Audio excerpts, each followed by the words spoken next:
On this week's episode of Devil's Trap Podcast, Gin Jen and her gin and juice. And it's lore, but fashion. Let's do this.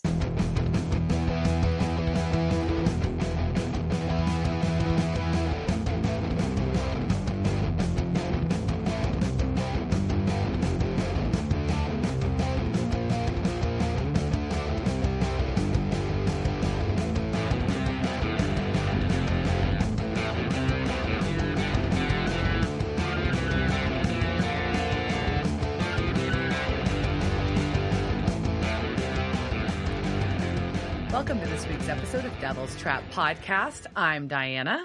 I'm Liz. And once again, cursed by the need to sneeze. How? Every time. Every time. Press record, time to sneeze. Time to sneeze. This week we're going to talk about Season 8, Episode 20, Pac-Man Fever. Pac-Man Fever.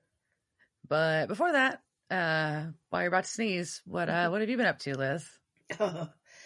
So I went, yesterday was like one of those days where I think it was telling I was like, I have so much to do, but I'm so tired. And then I realized like how much I'd already done, including the fact that I had, went to Mexico. Yeah, we both went to Mexico. We both went to Mexico. Opposite coasts, almost same time. Opposite coast, almost the same time. My trip got cut shorter because airlines are stupid. Well, this time it was really, the weather was stupid. Like the airline didn't. It wasn't their fault, Right. And so, it was a few days in Mexico. It was fine. Then it really was. I got a bad sunburn, realized that I made the right choice in leaving the corporate world. But the pools are really great. So I got to spend a lot of time in the pool. Yeah. And then came back, and it was the 3rd annual Psychic and Spirit Convention Festival. I forget what the fuck the Curious Twins are calling it. But so that festival was Saturday. Well, I guess they did a ghost hunt on Friday, which I did not participate in.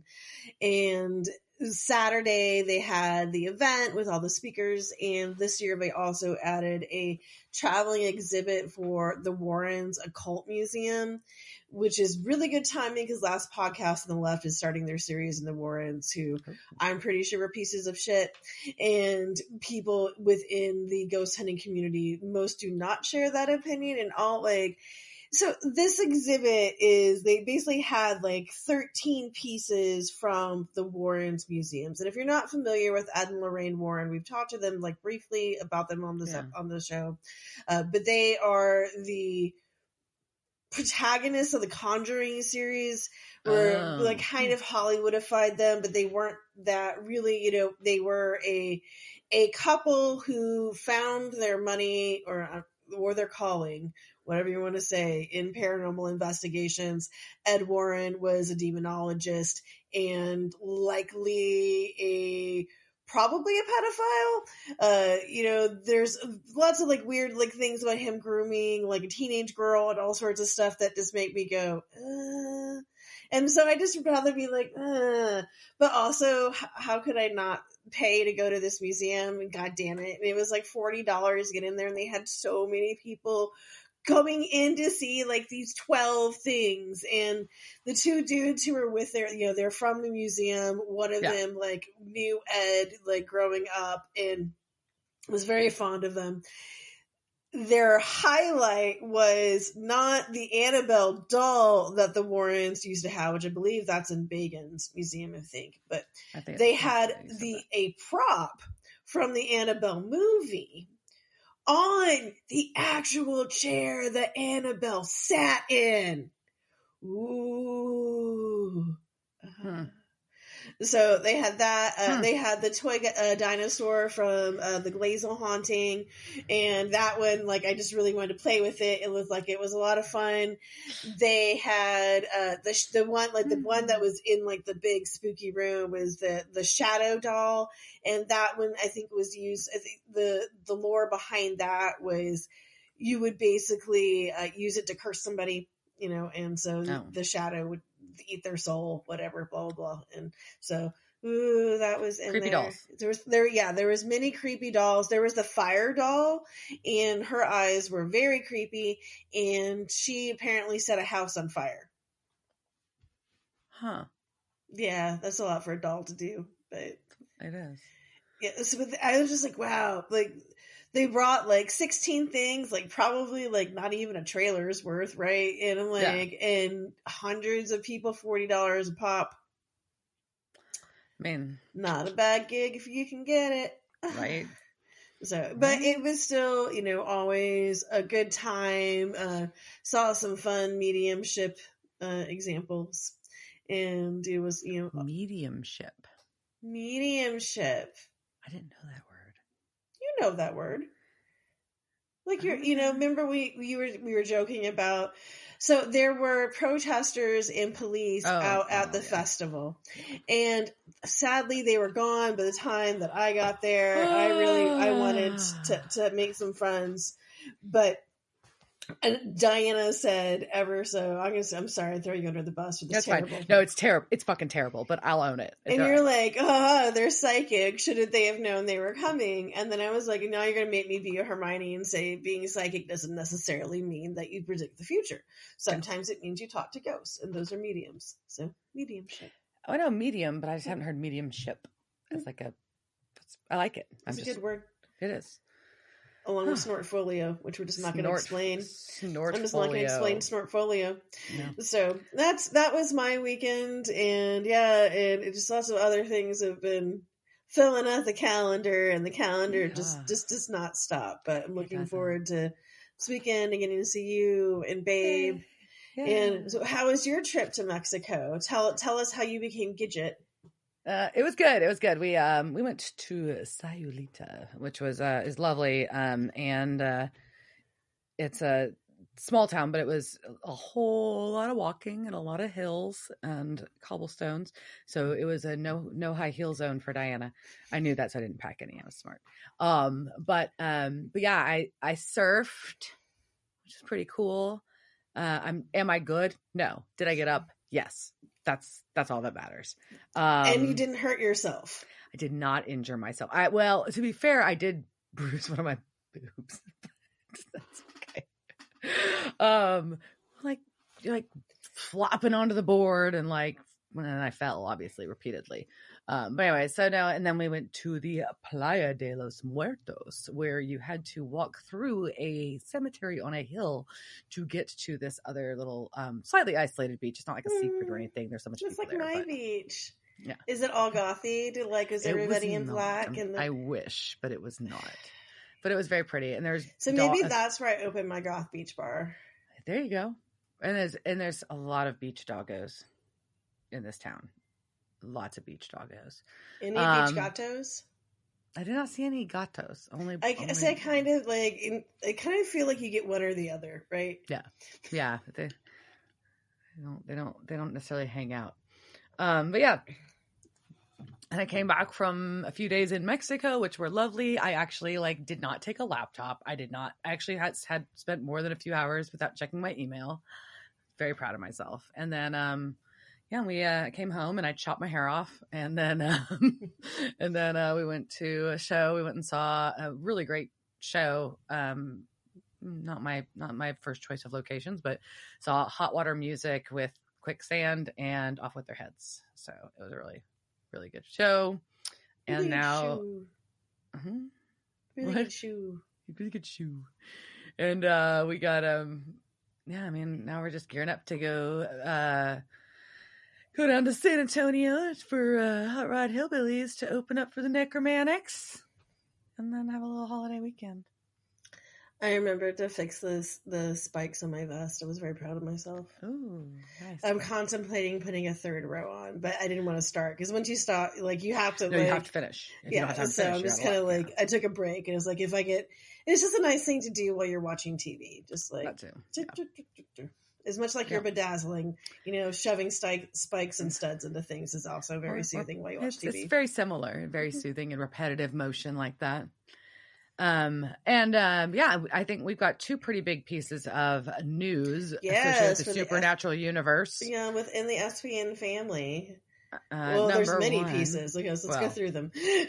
Well, I've got two. So Okay. the one that I'm going to share first is the engagement announcement of DJ Qualls and Ty Olsen. That is so amazing. That is just the most So adorable Garth thing and I've ever Benny heard. are getting married. I love it. I love it so much. And apparently they've been together for like 10 years and they've been fairly quiet about it. It's kind of a thing. That's amazing. I dug in a little bit on that because we know that I do. Everybody, we all love Garth because DJ Qualls is great. But I have a soft spot for Benny. So there we go. Spot for Benny. I'm sorry, what? So on that note, so congratulations to DJ and Ty. That is amazing. So cute. Yeah, super cool. And then in less positive news, it looks like Walker is not going to be renewed for season 5. They're going to finish season 4 out and not come back for season 5. Well, it's still up in the air, but they're dismantling the sets. Yeah, and I did see some writing from Jared that might say that it's not, but either way. So it's looking bleak. Okay, it was like season. You may be more caught up, but like what I saw like earlier today. So, yeah, that's a bummer, and hopefully they'll figure something out. Yeah. Yep, that's the hope. So if it is accurate, it was as yesterday. Jared Padalecki posted on his Twitter, and CW shared it as well, that the Walker will not be airing for a 5th season. So, boo. So that's lame, but that means he can go off and do other things. But thank you for providing much, jobs to Austin and Dripping Springs for that show. That's really cool and appreciated. And so speaking also of their careers past, Jensen Ackles' episodes of Tracker have been airing. He is still so attractive. So attractive. And there was blood magic in this episode. That's all I'll say. I'm not unspoiling anything, but it's just better when it's spooky. It just is. So I need to check out Tracker. I haven't watched it, and I like that the other Justin Hartley. Justin, yeah. I was like, I know his name's Justin. That's all I got. I like him as well. So I need to add that to my rotation. I'm just so deep in some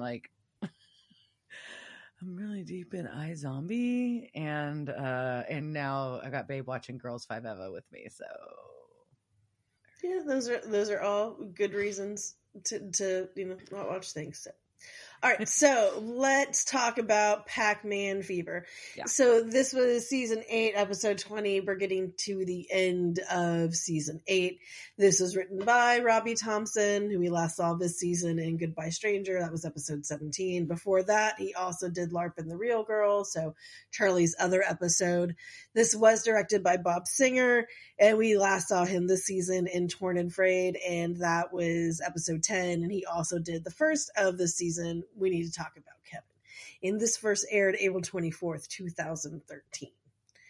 And our recap starts with some gorgeous cover art of the Supernatural books that sometimes we just need a reminder that those are a thing. Yeah, that they exist. Yeah, those. Then we talk a little about Charlie, and so we know we might get some Charlie action, and then the trials, of course. So our episode opens with a scene with some, I'm like, oh, those are some vintage anti-communism posters. But actually it's a scene that's pretty much it's Dean waking up in like a World War II style military office-ish. Adjacent, exactly. Right? We got some jazzy music. There's some things that's indicating that, he's got like a doctor's coat on, right? But underneath that's an army uniform. It's a military doctor type uniform. It's like the white coat over the uniform. And we've got Night Hop by Benny. Which had to be hot as fuck, man. Can you imagine like having to wear like that full ass uniform and then put a doctor's coat over it? Yes. I can't. But yeah, so, and he's barricaded in this office for some reason. But he's gonna leave and find out why he's barricaded in there, because he don't know. He just wakes up there, and he finds he's got a weapon from a table leg and finds a newspaper on the floor which this floor is strewn with dead bodies of military personnel and nurses. It's a bloody mess. And the newspaper says it's 1951, and there's a headline about Truman. So, fucking time travel is my first thought.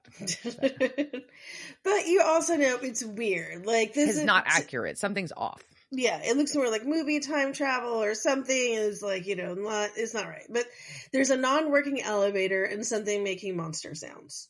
Mm-hmm. And then we go to 24 hours earlier.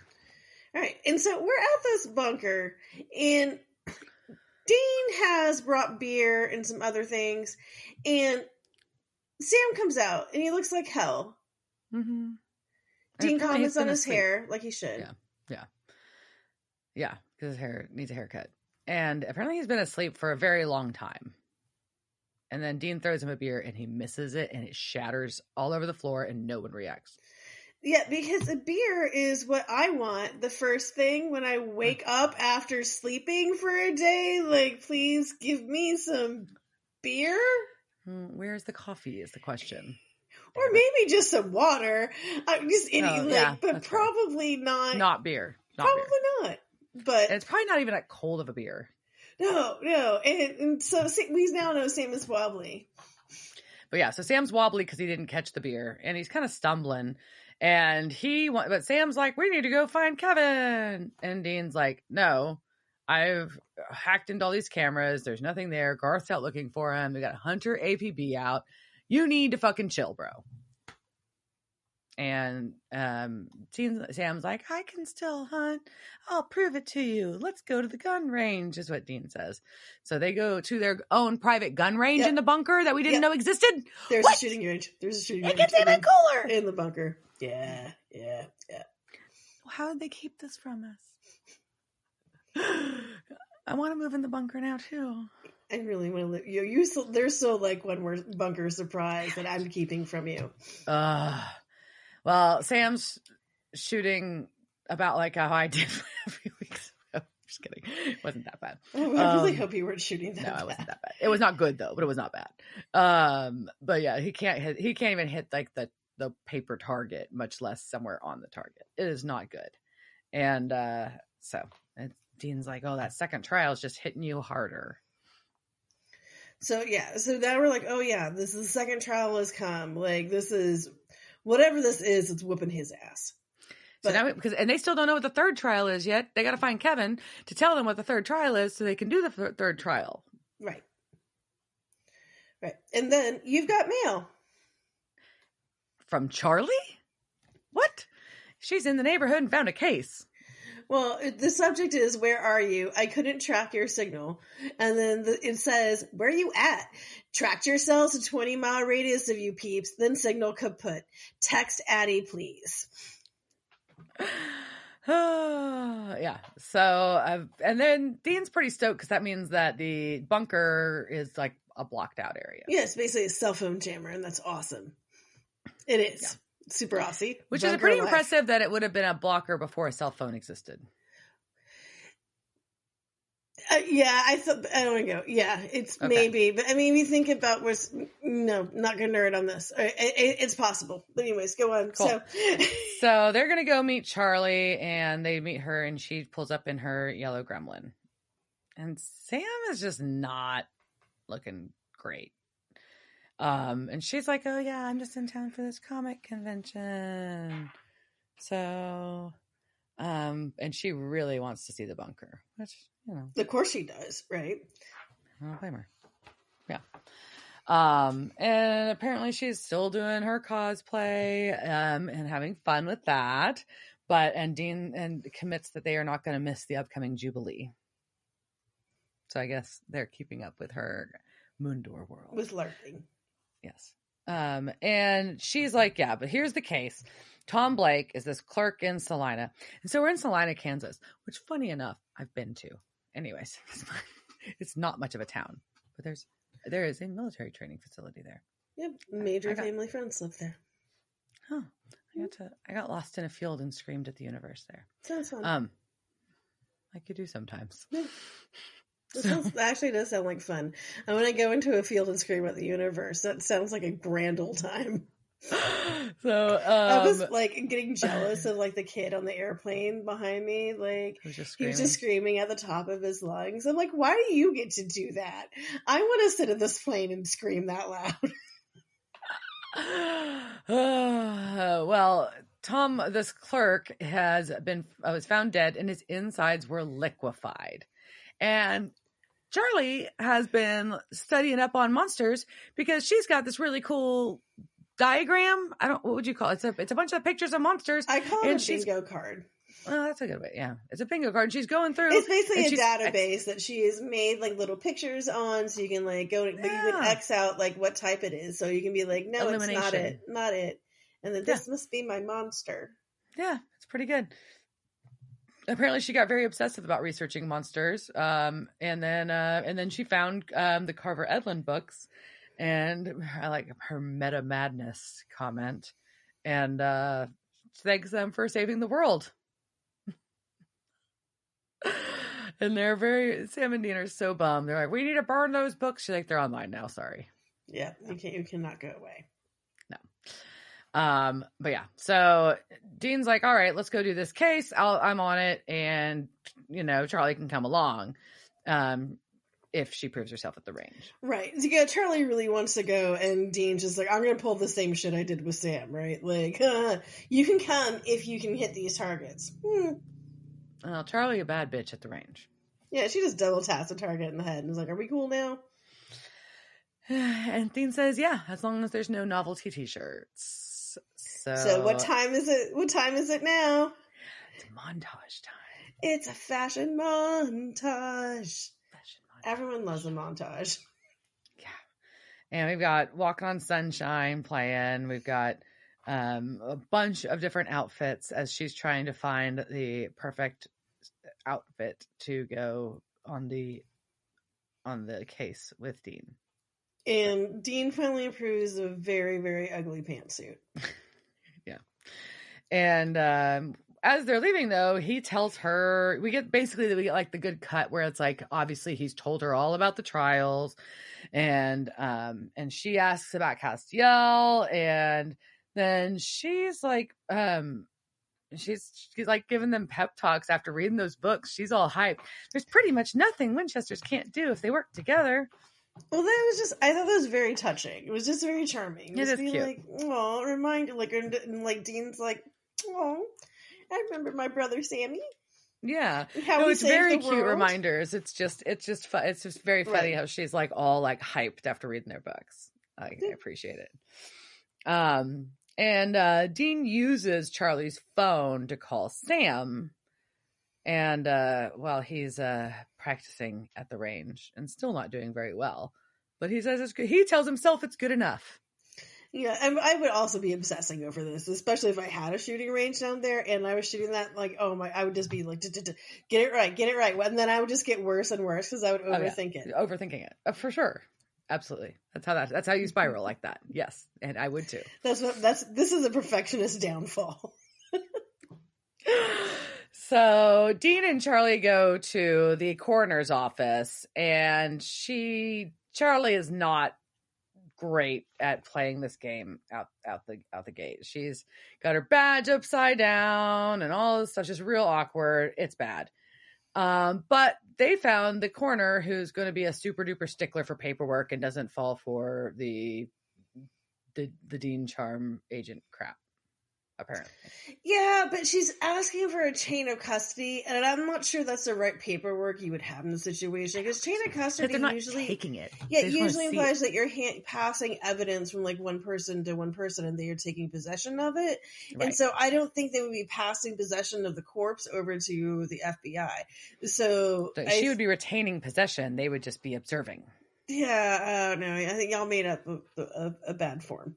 Well, I mean, you didn't make it up. You used the term wrong. But whatever. Or maybe it was on purpose.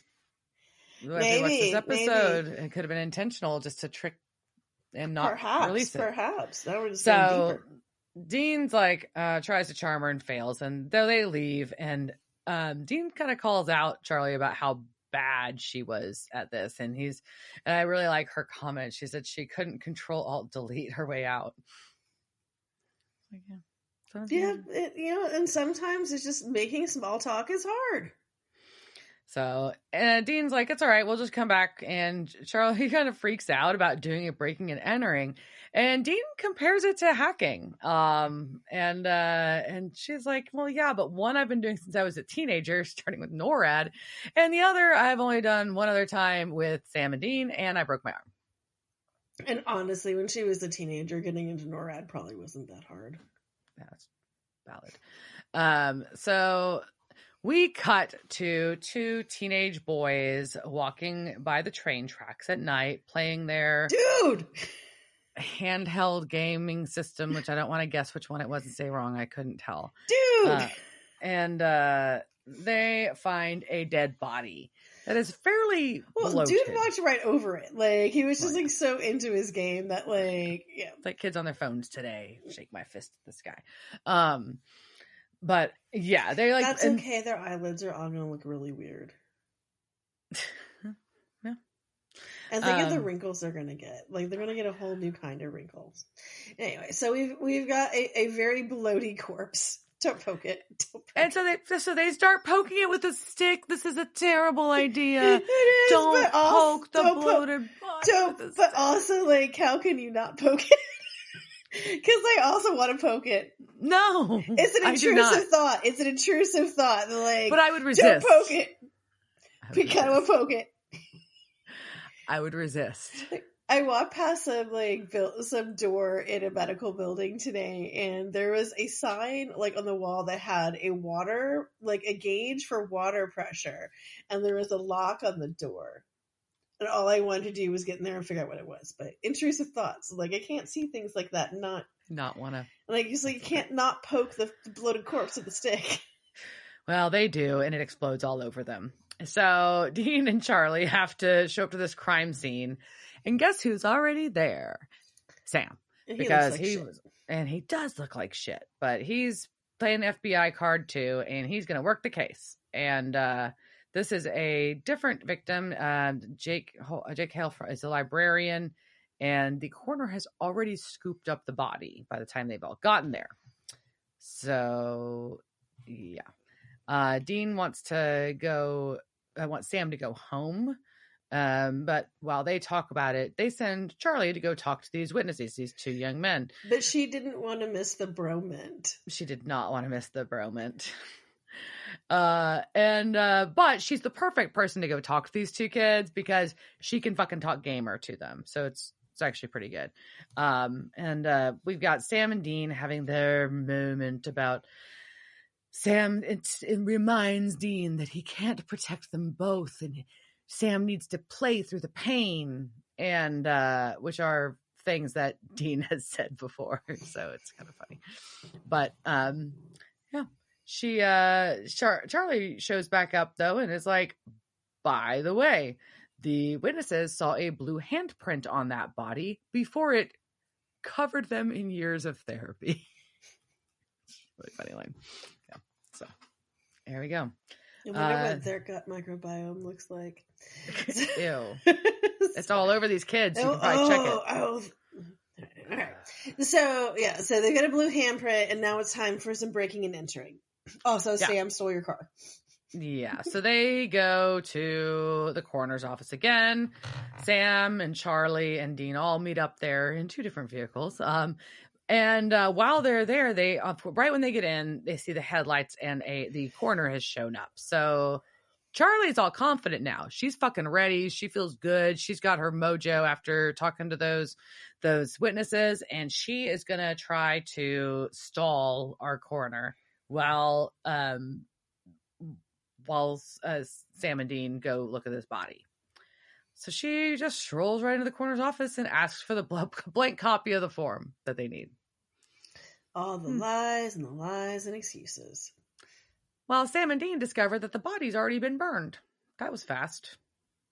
Yeah, that seems really, really fast. No other investigation. But they apparently were saying there was an outbreak scenario, and the CDC signed off on it. Yeah. And so while Charlie is trying to delay our coroner, she moves to a new tactic. Instead of just a form, she wants advice on power suits. And our coroner tells her, it's really simple. All you need are 3 jackets, 3 pairs of pants, and you're all set. So we're going to talk about pantsuits. Why? Because it's our show and I'll do what the fuck I want to do. So it's lore, but fashion. And so pantsuits are evil, maybe revolutionary. I'm not sure. They are my enemy. I have vowed to never wear a pantsuit again. And also, they're just really hard to shop for unless you get a custom thing. Like, they're not made for midget people with giant boobs. So, because they're made for men, realistically, and so the term pantsuit, though, has been around since the 1860s, but it used to describe the suits with shorts that young boys would wear, and your coming of age would then be symbolized by you get to go to full-length trousers. Like, I'm a man now. I have long pants on, daddy. So that was usually hide my knees, daddy. Hide my knees. You can't see my knees anymore. I'm a man. So, but women, at least in Western fashion world, have worn some version of suiting since the 19th century, but those suits were typically a fitted jacket that were paired with a skirt. Yeah. The Turkish trouser, or pantaloon, became popular in the U.S. When basically the story is that Amelia Bloomer advocated the attire in her paper The Lily in 1851. Although it likely originated in the utopian Oneida community, like this one of those weird, like weird New York utopian communities, that were all the rage at the time. In 1848, when 3 of the women of that community cut their skirts to just below the knee, and they used the remaining material to make loose pants. They weren't showing their legs; they put pants on underneath. But they're like, "I gotta work in a garden, bitch! Like, I'm on a farm. Dragging my skirts. Yeah. Like this, I'm gonna fall over and die. Like, let me know." So, however, the Bloomers became associated with the women's suffrage movement. Amelia Bloomer was a strong advocate for women's suffrage, but that also may be the reason that they became unpopular, because all the satirical drawings of the time of the suffragettes usually portrayed them in some exaggerated form with their bloomers, and the bloomers were also being blamed for the unsexing of women, right? So it was very much, the culture war of that time of, right. Oh no, like I'm going to not be a lady anymore if I wear these pantaloons. So the leadership of the suffrage movement basically kind of pushed the idea aside because it was just becoming too much of a distraction for, the issues they wanted to get through, like voting. They're like, why am I sitting here arguing about what I'm wearing when I still, can't, cast a right to vote.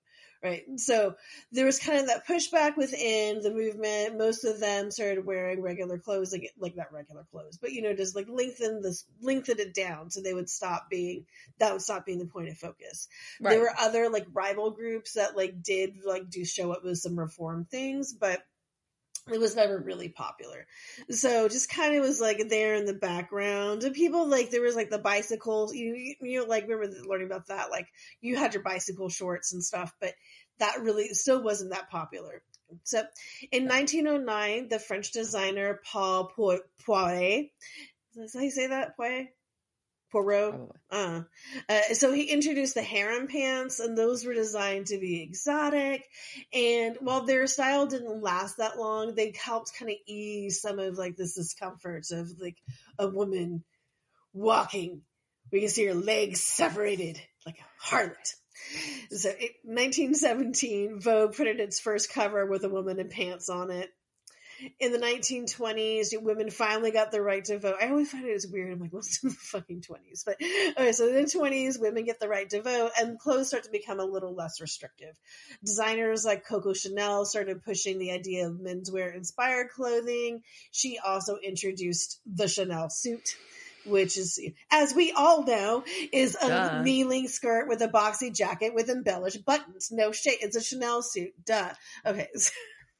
So the French design. It's still a staple, weirdly. It's still a staple. But also awesome. Yeah. So the French designer Marcel Rochas, it's like, is that how you say his? I'm like not a fashionista when it comes to Rochas, whatever.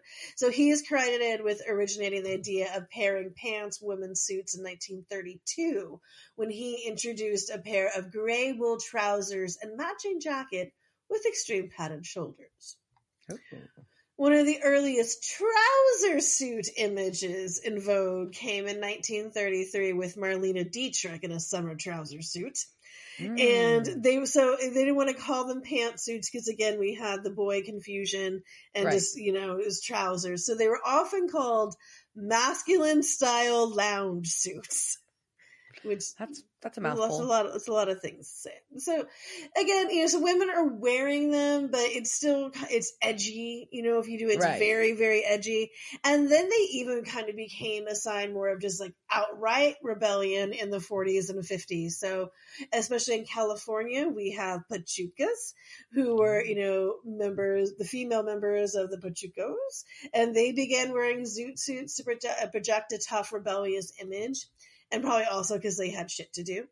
The London Teddy Girls, they were known for their rolled up jeans and their flats. And then I just have a note in here that says, hysterectomy pants, I call them. In 1961, Audrey Hepburn wore capris and breakfast at Tiffany's, and more love to the pants came. So we started to see the tighter of the pants, right? So, and then in 1966, Yves Saint Laurent debuted his Le Smoking Suit. This was the first time that a suit was formal wear within a collection.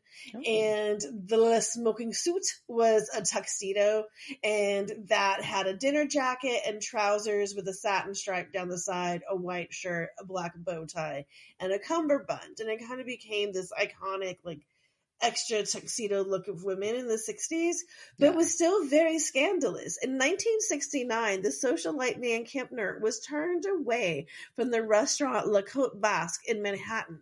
And so she took off the pants and then just cinched the top and was like, it's a mini dress. Pretty baller.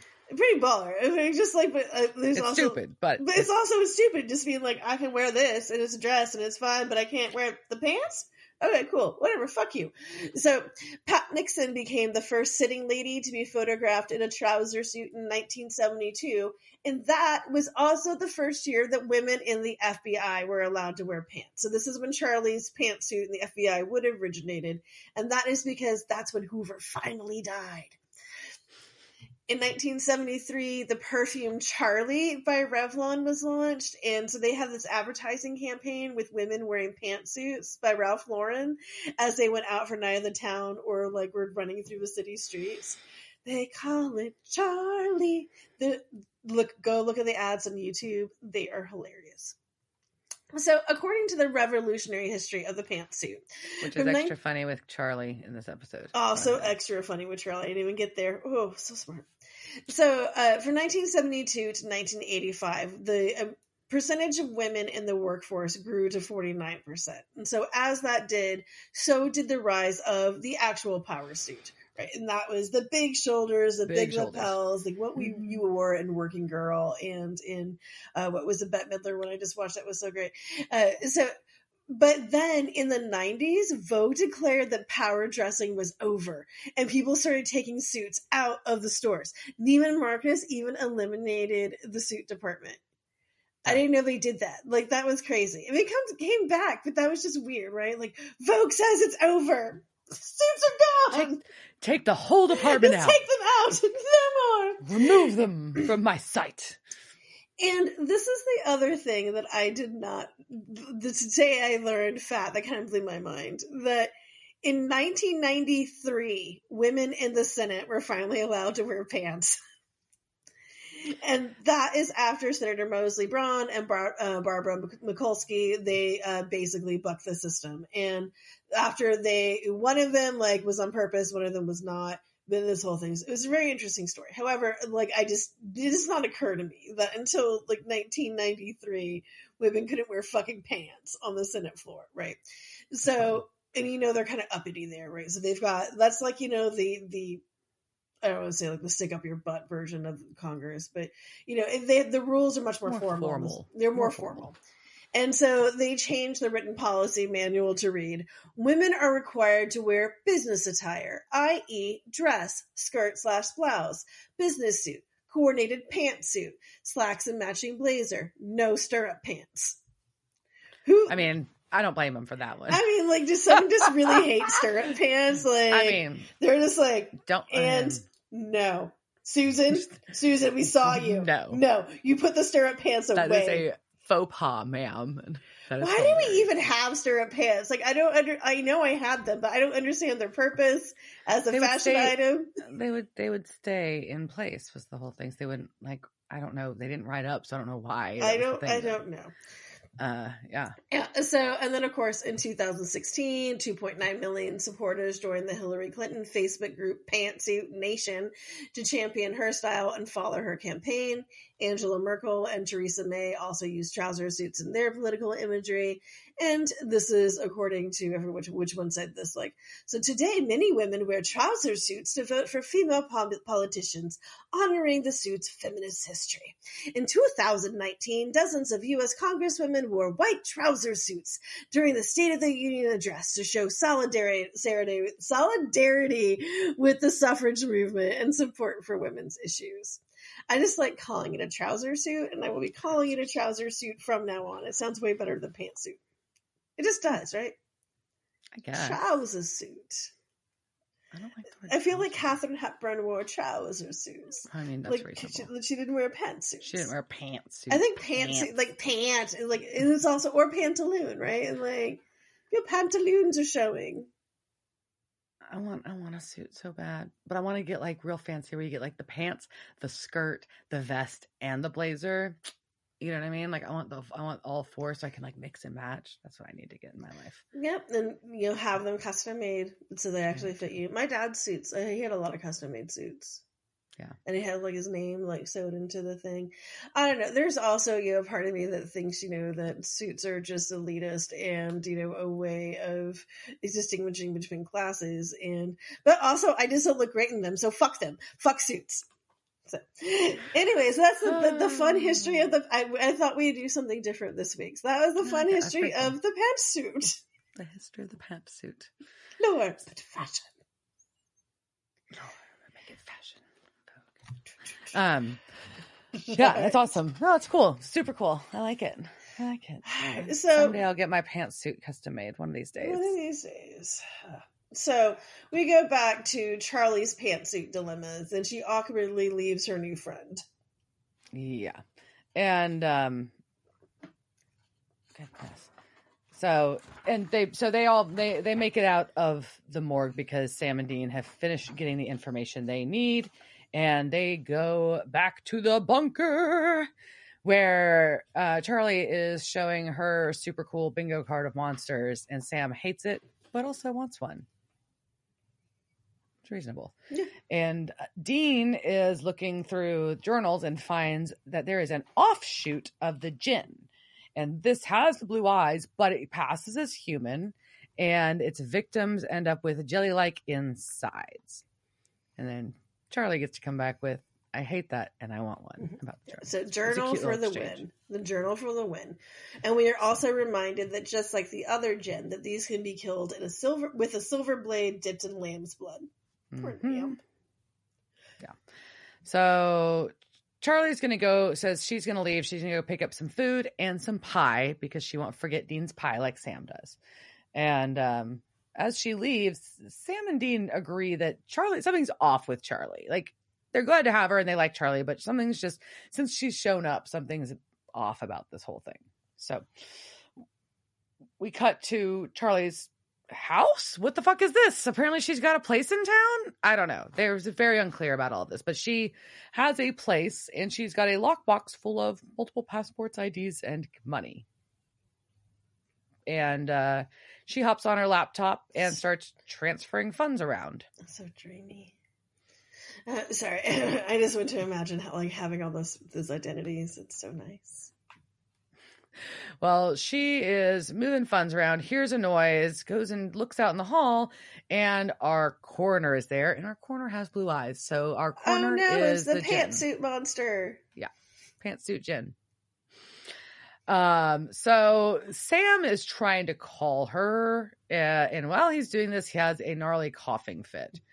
And they're just trying to figure out why she lied to them. They don't really know exactly what she lied about, but she lied about something, and they need to figure it the fuck out. And Dean's like, oh, let's just pull up her GPS because I totally turned that on her phone when I used it to call you.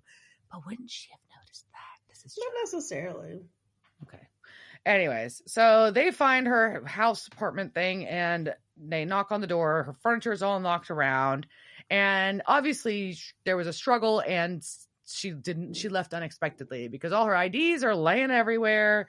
Her money stuff was up on her monitor still.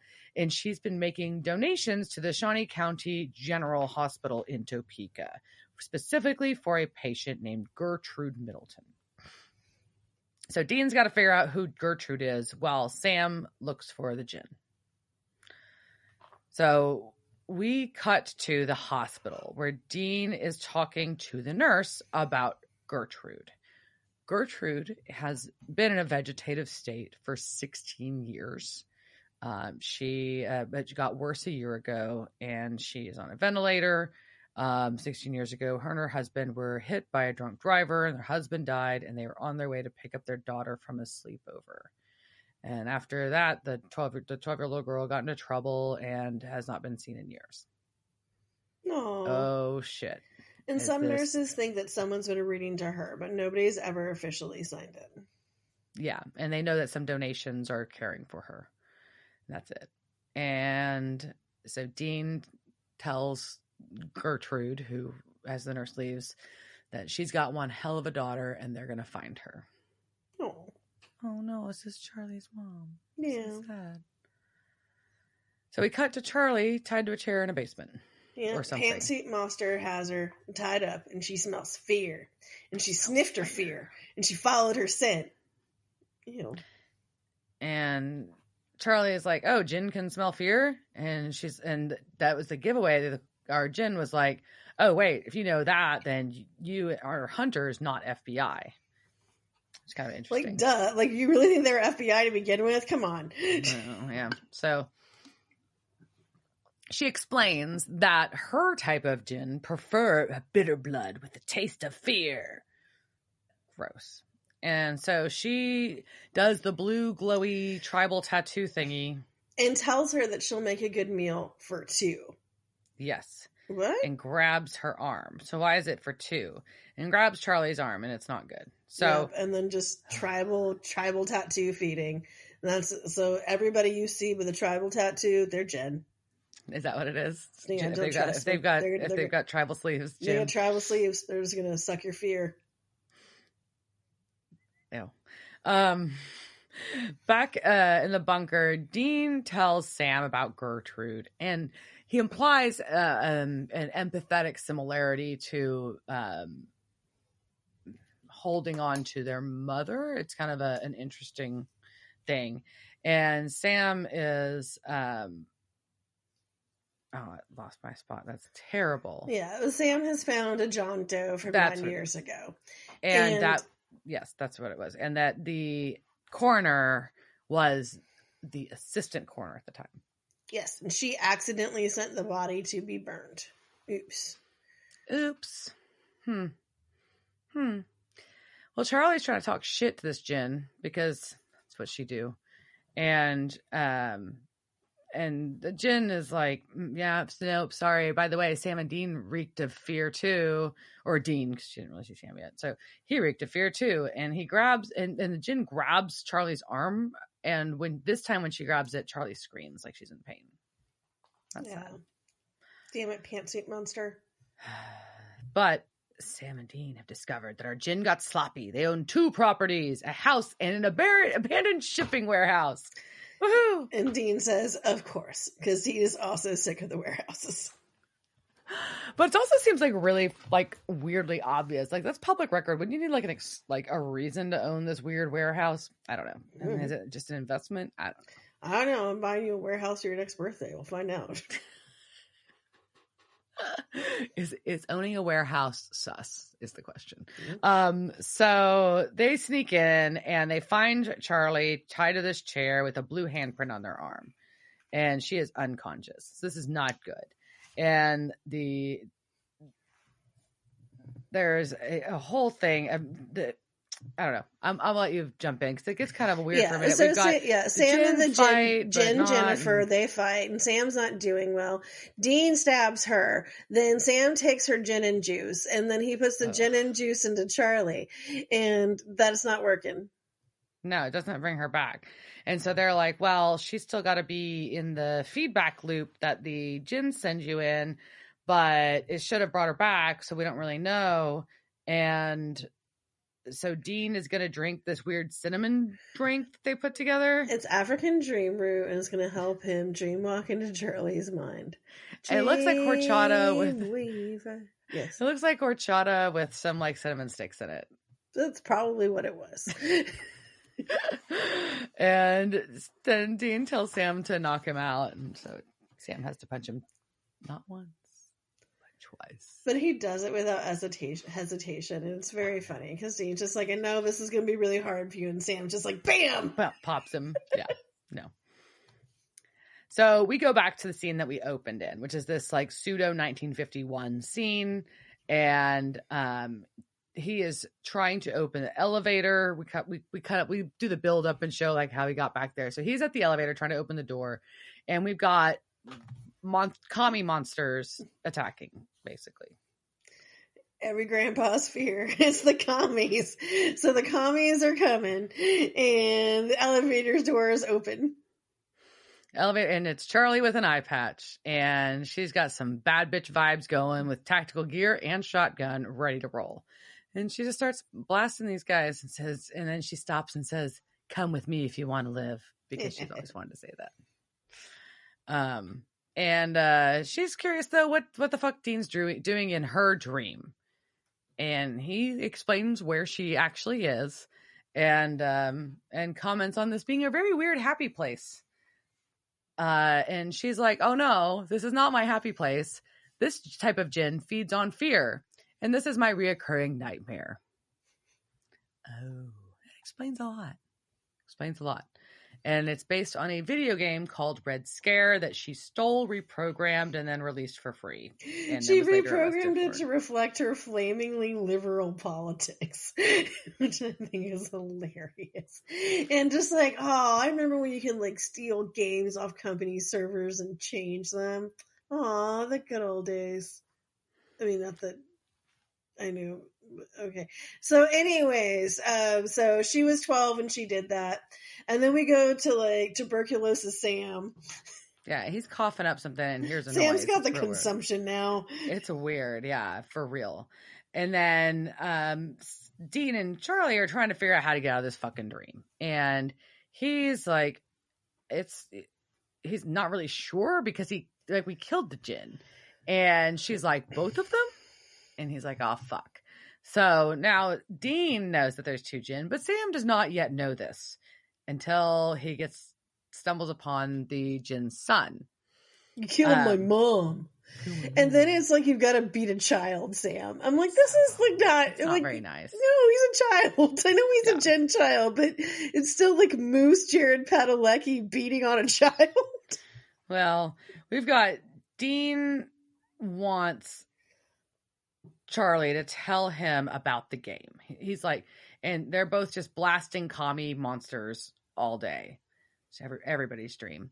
And she says every time that she beats a level and saves the patients, she comes back and with fewer weapons and there's faster monsters, or they're vampires, and it's just an infinite loop, like Pac-Man without level 256. And that is otherwise known as the map 256 glitch. And in the original Pac-Man, on this stage, the right side of the screen turns into a jumbled mess of numbers and letters, while the left side is normal and it is impossible to beat. So they barricade themselves inside a room, and they realize that this is where the patients are. So Dean opens a curtain, and we see Gertrude. And he tells Charlie that he knows who this is and that they found her crash pad. They visited Gertrude, and Charlie confesses that, yeah, she does sneak into the hospital and reads to her mom because her mom used to read her The Hobbit when she was a child. So Dean says to her that, I'm sorry for your loss. Charlie's response is, she's not gone. And denial. And then Dean opens the other curtain, and there is Sam unconscious in a bed. So Charlie asks, my nightmare or yours? In the meantime, Sam is getting his fucking ass kicked by this teenager. Yep, the child is just kicking him. The child is whooping up on him. And he calls out, he monologues to this kid as they're fighting about what happened, which is basically mom Jin isn't the one that fucked up on these bodies, kid Jin is. And he's like, and it was my coming of age and I didn't know. And then Sam stabs him.